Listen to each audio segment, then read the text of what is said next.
প্রিয় বন্ধুরা, আজকে আমরা জানব ১১০০ স্কোয়ার ফুট ছাদ ঢালাই করতে কত টাকা খরচ হতে পারে। মনে রাখবেন, রড লাগবে ১১০০ কেজি, দাম পড়বে ৯৭,৯০০ টাকা।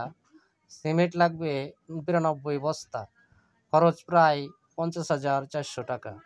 খোয়া লাগবে ৩৪৪ সিফটি, দাম পড়বে ৪৮,১২৪ টাকা।